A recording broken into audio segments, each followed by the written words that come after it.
You're listening to the Grind Line Podcast. What's up, and welcome to another episode of the Grind Line Podcast. You're listening to episode 321. I'm your host, Greg. I'm here tonight with Ryan. And I mean, we're basically eulogizing the Red Wings season, right? The Detroit, we're off the top. Red Wings lose to the Montreal Canadiens, and playoff hopes go poof. They are gone. Ryan, I would ask you how you are, but I think 0.5%. Oh yeah, so you're saying there's a chance? Is that what you're saying? Are we doing that? No, we're not. Ryan, No, we're not. Besides that, how are you feeling? I'll be a lot better when this weather, Michigan weather, gets its shit together. Dude, agree. My daughter, so she was, side story, I guess, since we got back from vacation, she had a cough. I'm like, oh, her cough sucks. And then she started getting sluggish, and my wife brought her to the doctor. And the doctor's like, yeah, so it sounds like she might be starting to get pneumonia. So we're going to put her on antibiotics. So my daughter's had just this hacking cough for like 4 days, had to miss some school, gets really bad at night. But we're going to try and have her not get pneumonia. That's what we're trying to do. Good luck. Yeah, thanks. So what we're going to do tonight, though, much like the Red Wings, we're just going to be sad because it was a sad game. Do we even want to talk about it? Like, I mean, they dominated. They had 25 shots in the first period. And then first in period they looked two, like a team that we wanted for a long time. They look like the early season Wings. Or let me rephrase that. Early McClellan Wings is what they came out as. And that's about where all the happiness ends. Yeah, they weren't terrible in the second period. Other than Talbot. Sure, they weren't terrible in the second period. Third period was gross, and they end up losing 4-1. Montreal will more than likely make the playoffs unless they lose the rest of their games and we win the rest of our games, and then other people also lose. That's where that 0.5% chance comes in. But Red Wings will more than likely miss the playoffs again. There's a lot of blame going around, and there's a lot of questions. And I said it's a very good time to do a mailbag. So we got a lot of questions in a mailbag, and I think we're going to start. We'll take a bunch of them, then we will take a break, and then we'll come back and we will finish up. And I think we're going to start with our question from Discord. So from the Red Winger on Discord, and this is a thing that kind of leads into what happened in Montreal. How do we get this team to be mentally tough? They say, I know the game is it's not the physical game anymore like it used to be. You don't have to be the most physically tough team, but this team seems to be mentally fragile. And he's like, does that make sense? And I'm like, it absolutely makes sense. How do you get the team to stay in a game, to want to battle back, to start on time every night? It's that kind of toughness. And on the other side, sure, people will say that they're also a physically fragile team and they don't beat each other up or beat up guys who are targeting people. And I half agree with it and half don't, because there are guys that will stand up for each other on the team if something I'm not worried about that. Goes out of hand. Honestly. The mental toughness, though, I think has a lot to do, and correct me if you think I'm wrong, with the leadership group in the room who... when we all know Dylan Larkin's not really a vocal leader, but the guys fall behind Larkin. Last season, you had a guy like Perron, who was one of the leaders in the room, who would yell at everyone, tell them to get their shit together, tell them to go out and play games, and would fuel those comeback victories. And you don't have a guy like that this season. It doesn't seem like they do. So maybe it's getting a vocal leader in the room. Maybe it's having someone step up. Maybe Mo becomes that guy. Maybe Raymond becomes that guy. I'm surprised Ben Sherratt's not that guy after him and Raymond fought last season. I think you need more of the outspoken kind of leadership. And I think I go even as far as to say you need guys with permanent A's. This A rotation, not doing it. Yeah, it's hard to really guess without being there. You know, I think that the easy one to fall back on is definitely Perron. We've saw that with Newsy before he was let go, that there's guys that were missing from that group, and that is the one that was he's the one consistent that gets brought up, that he was the dad, if you will. And when things were going sideways, as you mentioned, it seemingly was that vocal component that the team desperately needed, especially last season when they were struggling. And this year, maybe the expectation was too high. I don't. I think that might be a cop out in saying that you would have thought a Sider or Raymond. We don't know. We're speculating. Would have been the one that steps up and calls the team out. But really, maybe with the way that they're soft spoken in interviews and everything else, that's how they are in the room too. And we knew that we weren't going to get it from Kane. He even said as much that he's not the one that's going to be in your face and rah rah, but he's going to go out there to try to do the right thing, and hopefully guys will take that on as well. It's a fine line to tread of who can be impactful while also bringing the voice to tell them to get their shit together. I think that's what it comes down to. I think it's going to come down to getting a guy in the room that can rally a team and just kind of be the loud voice Mhm. that gives them that little extra oomph. I think that McClellan helps that. I think that's why they Yeah. were able to battle back a lot this season. Toward the end, you can tell there are some guys that are not feeling great. There's some guys that are a little banged up and playing a little slower. Not that that's an excuse, but I think that coaching really helps that too. I know Mhm. that Trent Yanni was just brought in. I would really like to see them move on from him already. Bring in someone else on the PK and maybe get a vocal coach that way too. And just a little heads up, Larionov is available. He is no longer going to be coaching over in Russia. So, I Just mean, saying, who could be a good bench coach is John Tortorella. that yeah, I don't think he'd want to do it though. He's been head coaching for so long. I don't think he'd want to I come in know, as an but he's assistant. taken on an assistant role in international play, and he's consistently had some of the better team defenses in all of his stops.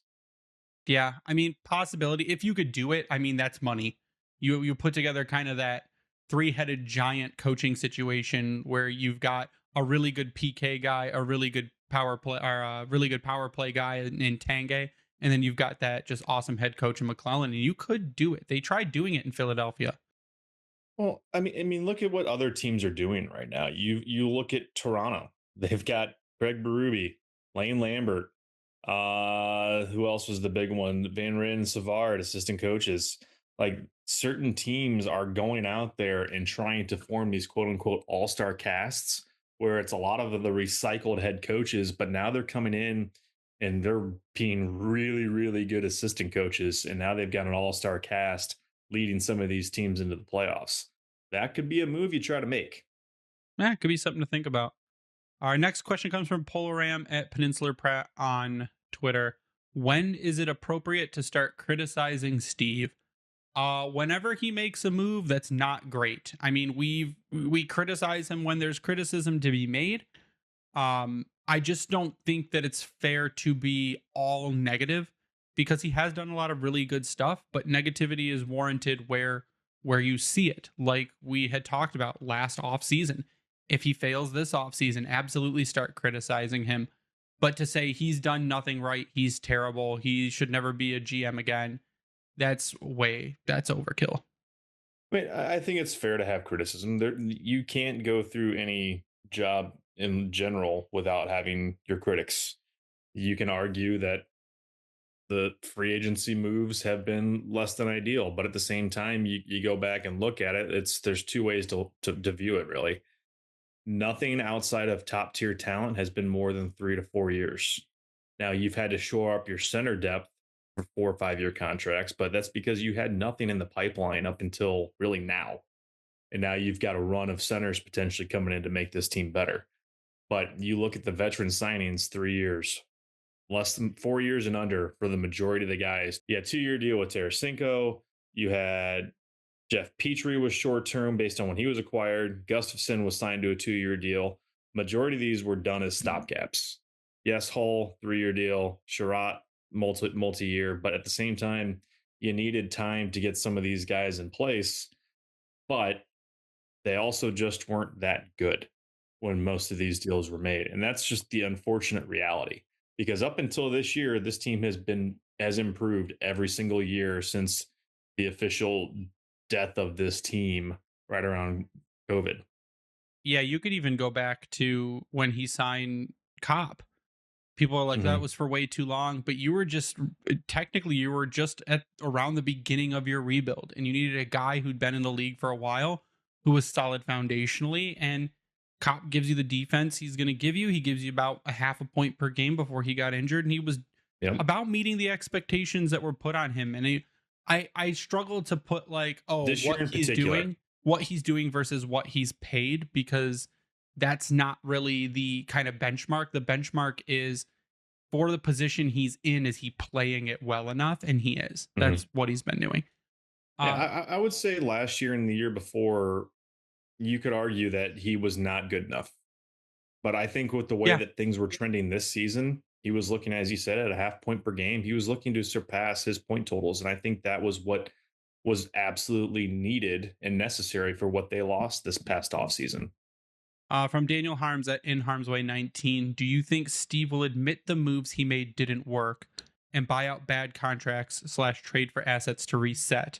Also, do you think Todd will pressure Steve more than Lalone to get things done? Steve has kind of in pressers admitted that things are not going the way he wanted to. He had said that his expectations were to kind of sneak in as a wild card team. He said that there are guys on the team that were not living up to not doing what basically they were brought in to do. Do I think he will buy out someone? I think that you're looking at, if he does not buy out Justin Hull, I will be shocked. I will be absolutely floored, unless the plan is to waive him and send him to Grand Rapids.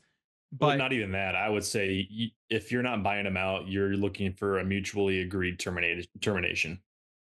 Like yeah, that contract has to be off your books. It can't be around it, especially after last night's game. I think that was the final straw for me, where you're getting out muscled by a guy half your size. You're in consistently getting beat and embarrassed on the ice. I've tried my damnedest to prop Hull up without just completely hammering him all the time. I think he can be good, but he has just not been, and it's now a true detriment to this roster. when you cannot knock down all of 3'2" Cole Caulfield and stop him from scoring a goal, that's not a defenseman. That's literally your job you are not doing. As far as it goes for trading assets to reset, I had been messing around with Puckpedia's GM mode today, and I made a few trades. I think there are trades to be made, even if you're just offloading guys for mid-round picks. I think there are teams that would take them on. There are teams with a lot of cap, and there are some that are going to have to hit the floor. So I think there are opportunities there. And as far as Todd pressuring Steve, yeah, I think Todd is more vocal. I think that Steve brought in a coach that is more likely to maybe help hold him accountable, rather than on when you looked at Newsy. I think Newsy was more of a yes man type coach, as to where Agreed. Todd is going to, because he's been around the game for so long and in head coaching positions around really good players, is going to have more input. And I think his word might hold more weight with Yzerman. Yeah, I would agree. And we've already been kind of given that as a hint, haven't we? With he more or less indirectly, McClellan said no jobs are safe with the way the team's performing. Like, if to assume as much would be careless. So I think, to your point, I mean, he's been around a long time and in charge of some really good hockey teams. I think you nailed it in the sense that he will have sway and influence of what could potentially happen this offseason, but they need it. He said it. We've touched on it already. They're fragile, and you need to hammer home that, hey, yeah, you got a lot of friendships, but this is also a business, and we can't be in the business of losing. Yeah, friends sometimes are not the best motivator. Yeah. From Hockeytown Hoodlum at Red Wings Hoodlum, he actually has a couple. Even if we won last night, he says it would be a long shot. The depth on this team is needing a shakeup. Who are the borderline guys you think we will see the last of? And what do we think of the decision to sit Watson last night? Could have used the spark, he says. I actually was shocked they said Austin Watson, simply because when Austin Watson has played, he's either scored or brought a level of physicality that's not really matched by anyone else on the team. I actually said the other day in Discord, I think Austin Watson could be a really good bottom six guy to keep around if you wanted that veteran presence, if you wanted that kind of physicality, and a guy who can also put up points. I think he could be a 25, 30 point scorer in the league. He's a former high first round pick. Yeah. I don't think you're wrong. And I mean, he's shown it previously that he can put some points up. I mean, I use that loosely, but he can do it if needed to. But he provides a spark this team doesn't have. Is he going to go out and score 30 points? I don't think so. I mean, if he got to 20, it'd be a career high. So take that as you will. However, I think with the way that your team is currently structured, you've got too many guys looking to make a play. He's going to go out there and just do it. But if you, even if it's a sheltered role, you're safe. Like I would not have a problem with him, Mott, and Craig Smith on a line together. I think it'd actually be a pretty solid shutdown fourth line. But will it happen? Who knows? And honestly, there's guys like going back to the question on the outside looking in. I think one of them in particular is Johnny Burgers. It's I to me, he's been very disappointing. And I don't know what it is at this point. He's had opportunities and he just hasn't cashed in. And it really, the playmaking, everything that we saw coming up into before he got to Detroit, we've seen flashes of it. But much like Zadina, nothing really came to a head. And it's extremely disappointing. And is one of the guys that's right there on that, he's RFA, arbitration eligible. I think he's got more to lose than Soderblom at this moment. I think if you're looking at it on those borderline guys, and there's a couple people that ask too. Best Dude Buddy at Shooting says, has anyone seen Michael Rasmussen? Dylan Pendergrass says the same thing. Rasmussen traded this offseason. I think you look at Elmer Soderblom, and that's what you wanted Michael Rasmussen to be. And it was said earlier this season, there are a lot of copy-paste players on this team. And when you're looking at borderline guys, I had traded in my kind of little mock, I had traded Berggren. I had traded Tarasenko. I don't think Tarasenko plays another game for this team with how bad he's been. Jeff Petrie should retire. I don't think there's any way Jeff Petrie is brought back. If you had to get rid of one of Kopp or Comfer, Kopp gives you far more defense, better defense, and I think is better suited for that bottom six center role. I would have no issue getting rid of a JT Comfer and bringing in a Nate Danielson and see if he could do the exact same thing. There are guys on this roster that you could yeet, hopefully for low to mid round picks. Maybe you have to take on salary from one of them a little bit, but there are rookies I think that could do the exact same thing, if not better, while getting that experience and while building themselves up. And I think Michael Rasmussen's a big one. I know Yzerman just signed him, and maybe he signed him because the way Soderblom was developing. But now Soderblom's got the hands, he's got the size, he's got the reach, and he's getting a little toughness. And I think if you could park him in front of the net, it's the same kind of thing, but he's just shown it looks like more drive, more willingness to compete than Rasmussen has. And I think that that's a replacement you could make. And I think you could find a team that would take Michael Rasmussen, even at the contract that he's at. Yeah, and I think at this point, I mean, it's an expendable contract if you the way you look at it, because it can be traded, it can be moved around, no problem, no questions asked, much like Veleno. And I think the deal was made in case Veleno didn't work out, which obviously it didn't, so he's gone. And now with the situation with Raz, is I think now he's in that almost exact same situation where you are now expendable, and I will make it as such if I have to. Now it makes it a little trickier because it is a $3.2 million hit, but with the way the cap is starting to play, that can be worked around pretty quickly. So we'll see. But I would agree that he has been disappointed. That's what your third and fourth line players, that's what your fourth line players are going to start costing now with the cap going up. So you kind of got him in at the rate that he'd get on an open market anyways. So it's not really that bad. We're going to take a quick break. When we come back from break, we're going to go into the second half of the questions, kind of more around the team and then what we see could possibly be happening this offseason. So give us just a second. We'll be right back after a word from our sponsors.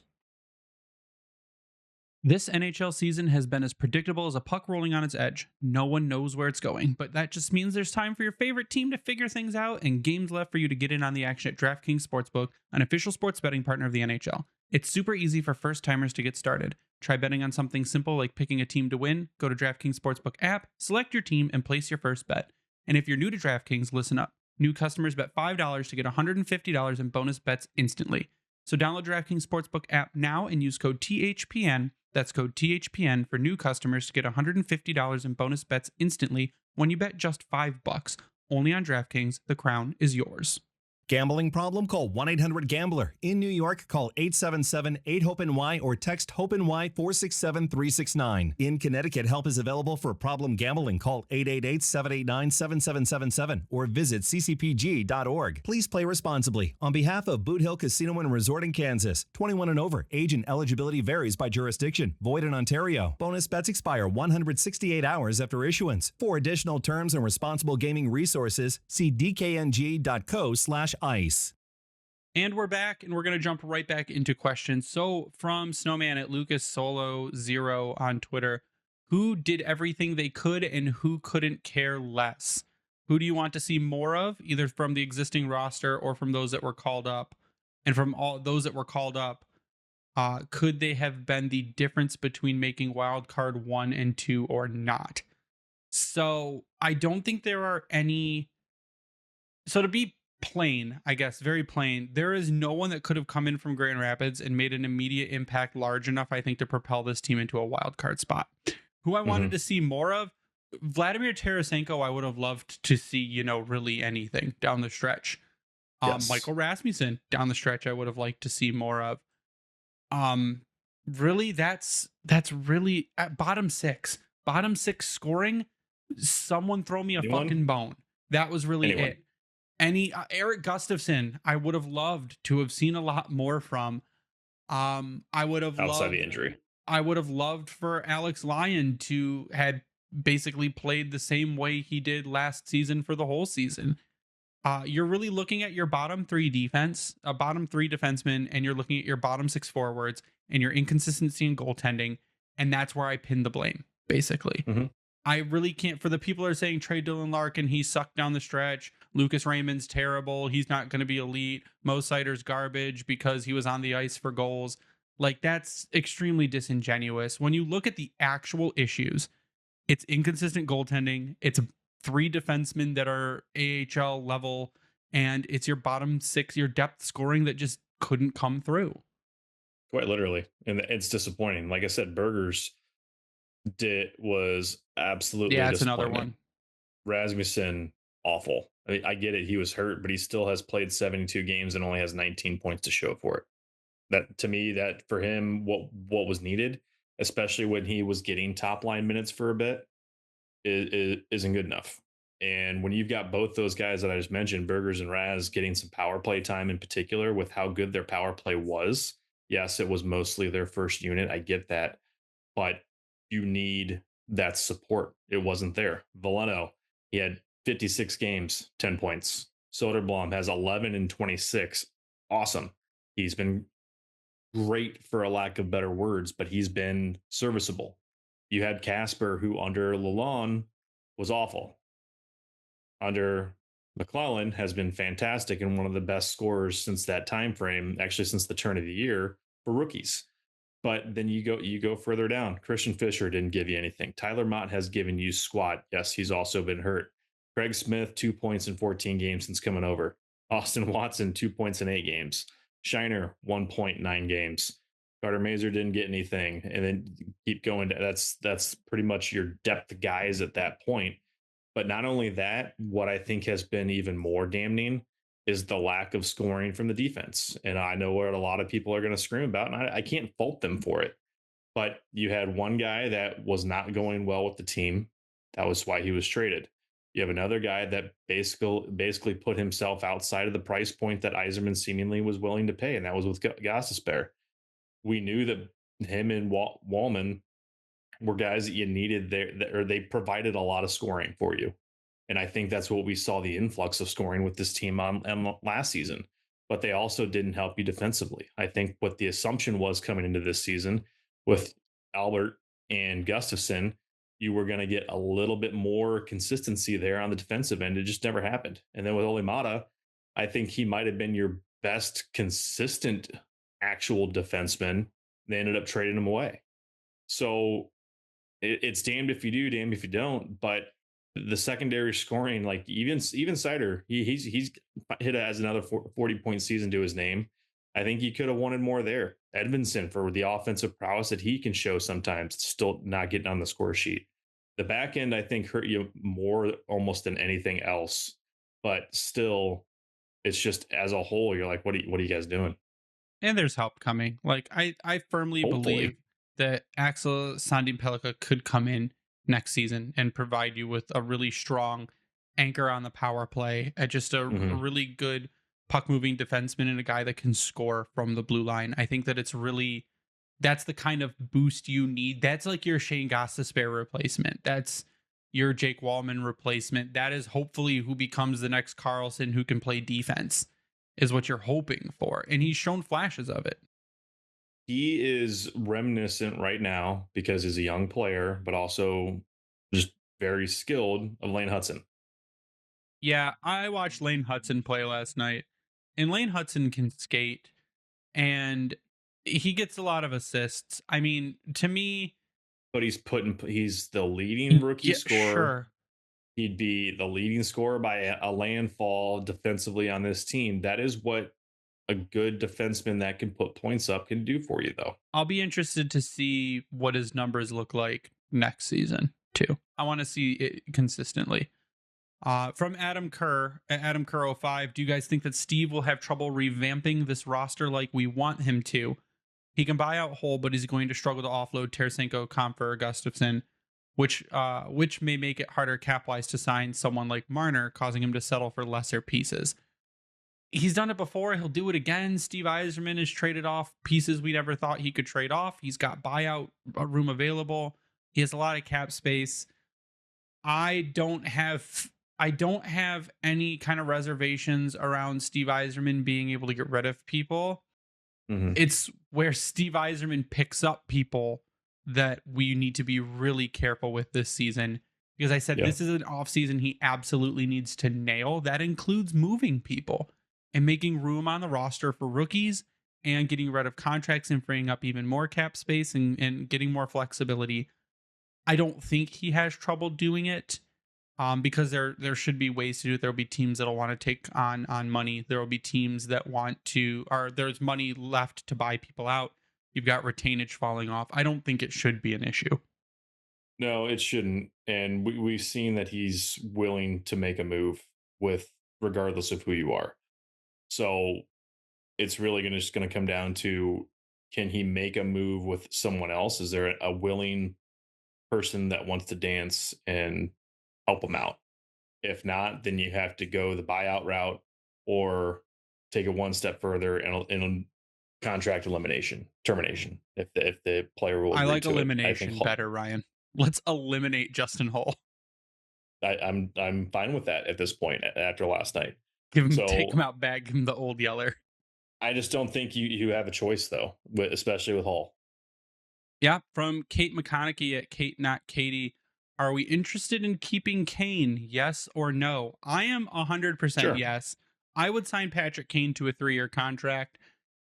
He has a great family situation here. I think that would take him to 40 around there. Yep. Even if he is your power play, becomes your power play only guy, even if you've got him on playing sheltered minutes on the third line, I think he is a guy who has his cups. He has his money. He is actually nominated for the Masterson Trophy for the Red Wings this season. Mm-hmm. And I thought I saw someone post something that he's like putting a bunch of money into redeveloping a house in Detroit for like kids, like, which is really cool. But he's got just like a great family situation here. He's best friends with Kat. His kids are best friends. He played his junior hockey here. I'm wondering if that also goes into it, where he wants his son to play junior hockey where he did. I think it'd be really cool. So I would say yes, as long as Patrick Kane wants to be here. And I think there's even opportunity for him in like a front office role once he retires as well. So I think there's more than just playing opportunity here for Patrick Kane. No, I would do it. And I would like cheaper and maybe for 2 years. But the impact and what McClellan has done to kind of rejuvenate him on this roster in particular, just let him play can't hockey. go unnoticed. Like, yeah. And you see the impact. I mean, really, Yes, Larkin has been a struggle bus of late, but the way that their line is still clicking and the way that him and DeBrincat go, it's one of those. It's hard to break up, in my opinion. And if you can keep him for a little bit cheaper on 2 years, I think you do it. We've got a bunch of questions about free agency, so we'll go through a couple of them. Just a guy asks, who do you see on the free agent field for next year that Steve could pick up? And what 2024-25 Griffins do you see making the jump to the NHL next season? Like Kosa, does he have a good chance? Who's one guy that you want in the offseason? In free agency, do you go for a one left D or a number two, making Edvinsson the number one? I kind of did this. I went over this. My main targets are a really high scoring forward. Someone like a Mitch Marner would be my number one target. People can say all they want about they hate Mitch Marner and we need a scorer, not a setup guy. That doesn't make sense about Mitch Marner because he puts pucks in net. He's been a scapegoat in Toronto. Whenever they don't succeed in the playoffs, they say must have been Mitch Marner. It's a great scapegoat thing. I think Mitch Marner would be great in Detroit. When you're looking at defense, I want someone who is just a tough as nails, shut down defenseman. That's someone like a Gavrikov. I think if LA can't re-sign him or doesn't re-sign him and he hits the market, I think that's a defenseman you go for. Some people have said Sam Bennett from Calgary. That would give you great depth and another physical punch in the Florida. lineup. Brock Besser, I think, will become available. That's another guy who can put in goals. There are options, but I think what you're looking for is you're looking for a number two left defenseman. So you can move Edvinsson back up because Ed and Mo are fantastic together. And I think that should be your top pair of the future. I think you're looking for a top six high offense winger. And I think that Casper can fill that 2C role. Get a center if you want to, but I don't think it's necessary with the development of Casper. That's my offseason. Potentially. I mean, I guess depends on what you do with Cop and or Comfer. If anything is going to happen there and you do offload one of those contracts, because if you're not going to look at a Marner, and I've been on this one for a while, you look at Matt Duchene for a short-term deal. If not, then maybe a Granlund. But I think to your point, I do like Sam Bennett, Florida, by the way. There's Brad Marchand is out there. Brock Besser, we've talked about for a long time. There's guys that can be shit disturbers, but also provide offense that your team is going to need. Does Brad Marchand's age and recent injury history not worry you? Everyone worries me at this point, but I mean, yeah, 36, but he's still putting up, even with a poor season with Boston, 49 points this year. I don't know. Is it my top choice? Absolutely not. I would take a Sam Bennett all day over that because he's a shit disturber and he can go out there and make things happen to an extent. Outside of that, it gets tough. And on the defensive side, Gavrikov, I think, has to be at the top of your list. Outside of that, you're looking at a Neil Pionk. I think you absolutely look at an Aaron Ekblad, regardless of the situation with his PEDs. So there's names out there that could come in and be impactful that I think this roster needs, that are also in some kind of form of leadership or outspoken voices on the teams that they're currently on. I think Aaron Ekblad could come in and do the David Perron style, yell at you and make you do things. Mm-hmm. Agreed. Yeah, I think another guy, maybe you try looking at trading for Rasmus Anderson, someone like that too. Yes, I am still with you on the Anderson train. Yeah, there's a lot of pieces out there. And then the last one we're going to take tonight from Just a Dude at Great Lord Jason. What RFAs of other teams would you like to see the Wings make aggressive, low-risk offers to this offseason? Low risk is a loaded word. That's a loose term. No RFAs are you going to get for a low risk, because then if you offered something low, the other team's probably just going to match it. I looked at it and I had Ryan pull up the list, but the one that immediately jumped out to me, and I mentioned it last episode, is Evan Bouchard. The Edmonton Oilers have some very high value players. Evan Bouchard is going to command, my guess would be $9 million a season, or maybe a little more. He's making 3.9 right now, but he's got 63 points in 77 games.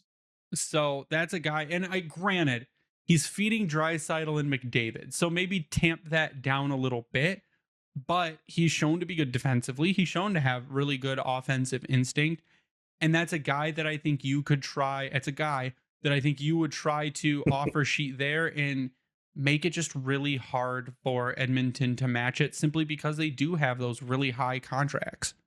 I think that's one guy you absolutely would look at. Whether or not they do it, I don't know. I mean, they've got currently the draft capital to do it, but it's going to be tricky. I mean, you look through it though. You got a Gabe Velarde in Winnipeg.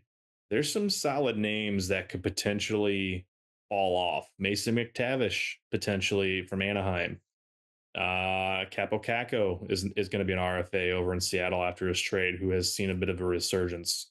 I think one of extra intrigue, I doubt he gets there, is Luke Hughes with New Jersey. Now it's coming off his first deal, and his agent is Brisson, but that would be one in particular you look at. Bowen Byram, Buffalo. Does he officially say, hey, I don't want to be here? Wouldn't surprise me. Noah Dobson, the Isles. A lot of these guys are defensemen, but that's really what Detroit needs help with. So there's names out there that could provide you an offensive punch, but also be decent defensively to an extent. But it can't be much worse than what you're seeing anyway. So yeah, Dobson, Bouchard, Keandre Miller is absolutely one that you mentioned. I was talking to Mario about him in particular. With the state of that roster right now, I think Miller absolutely is someone. Not only do you look at an offer sheet for Miller, but I think you also just approach the Rangers about trading for his rights. Yeah, and then that's a guy, like, if you're looking for a second pair left defenseman and a dude who, again, has some physicality to him and just is Keandre Miller has become a hell of a player. And I think that's a guy you can add. Absolutely. Right now he's making 3.872.